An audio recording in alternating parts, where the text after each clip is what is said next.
फटाफट 30 सेकंड में खबरें डाउनलोड कीजिए तक ऐप। नमस्ते, मैं अविचल दुबे। न्यूज़ तक को आप नए रंग रूप में देख रहे हैं, लेकिन रौनक वही है, एक्सप्लेन करने का तरीका वही है जिसे आप लगातार पसंद करते आ रहे हैं।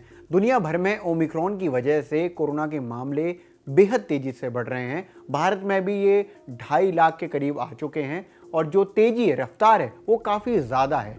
लेकिन इस बीच एक जो बात कही जा रही है अलग अलग सोर्सेज की तरफ से, अलग अलग एक्सपर्ट इस बात को कह रहे हैं कि दरअसल जो ओमिक्रॉन वेरिएंट है वो एक तरह से इस पेंडेमिक को, यानी कि इस महामारी को एंडेमिक की तरफ ले जाएगा, यानी कि खत्म करने की तरफ, यानी कि हम उसके आदी हो चुके होंगे। एक क्षेत्र विशेष की बीमारी से हम कहते हैं, एक पर्टिकुलर स्पेस की बीमारी की तरफ ले जाएगा। यूरोपियन यूनियन में एक एजेंसी है, नाम है EMA, यानी कि यूरोपियन मेडिसिन एजेंसी। उसने इस बारे में काफ़ी बड़े स्तर पर बताया है। उन्होंने कहा है कि एक तरह से ये उस तरफ जा रहा है, यानी कि ओमिक्रॉन उस तरफ धकेल रहा है कोरोना वायरस को, जिसमें चीज़ें बेहतर हो सकती हैं। ये एक तरह की संभावनाओं को तलाशने वाली बात है, लेकिन उन्होंने काफ़ी ज़ोरदारी से इस बात को कहा है कि जो स्थिति है उसमें साफ तौर पर देखा जा रहा है कि ये जो वेरिएंट है वो काफ़ी इन्फेक्शियस है, लोगों तक पहुंच रहा है और उनमें एक तरह की इम्यूनिटी तैयार कर देगा, जिससे आगे आने वाले जो वेरिएंट होंगे उन पर असर नहीं करेंगे। एक तरह से ये जो है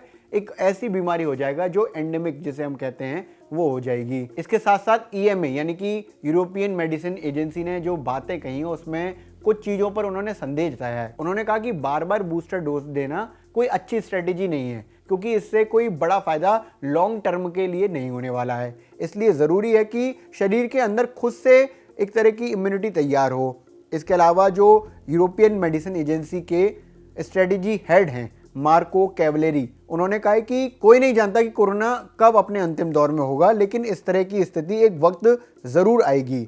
आम आदमी में इम्यूनिटी में जो इंक्रीज होगा और ओमिक्रॉन के साथ बहुत सारी जो नेचुरल इम्यूनिटी प्राप्त होगी, उसके बाद इस तरह की चीज़ें देखी जा सकती हैं। हम ओमिक्रॉन के जरिए कोरोना वायरस को एक एंडेमिक की स्थिति में देख सकते हैं। लेकिन हाँ, जो EMA के स्ट्रेटेजी हेड है उन्होंने साफ तौर पर यह भी कहा कि अभी बिल्कुल हमें ये नहीं समझना चाहिए कि स्थितियां बहुत अच्छी हो चुकी हैं। हमें यही समझना चाहिए कि हम एक पेंडेमिक के दौर में हैं और ये सच बात है। इस समय जो स्थितियां हैं वो नाजुक होती जा रही हैं, वो गड़बड़ होती जा रही हैं। इसलिए हमें जितने भी फॉलोअप्स हैं उन पर खास तौर पर ध्यान देना चाहिए और वैक्सीनेशन की तरफ ध्यान देना चाहिए। इससे पहले WHO साफ तौर पर पहले ही कह चुका है कि ये जो ओमिक्रॉन वेरिएंट है वो अगले 2 महीने में आधे यूरोप के लोगों तक पहुंच जाएगा। मतलब बड़ी बात ये रही कि आधे यूरोप के लोगों को ओमिक्रॉन वेरिएंट की वजह से कोरोना हो चुका होगा अगले 2 महीने के अंदर।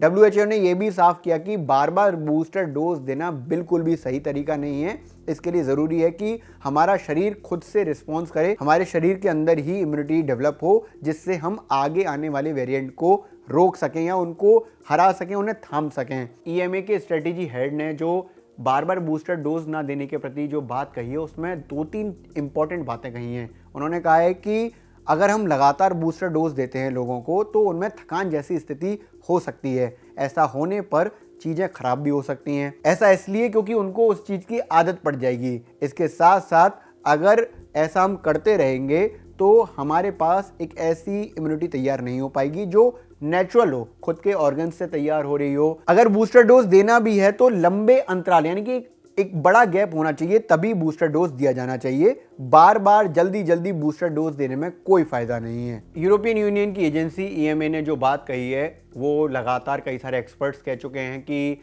पेंडेमिक एंडेमिक हो सकता है अगर ओमिक्रॉन ज़्यादा से ज़्यादा लोगों में पहुंचता है, लेकिन वो बहुत ज़्यादा घातक नहीं रहता और लोग उसको झेल जाते हैं। तो एक तरह से हम उस तरफ बढ़ सकते हैं जहां पर ये कोरोना वायरस एक आसान रूप में हमारे सामने हो सकता है।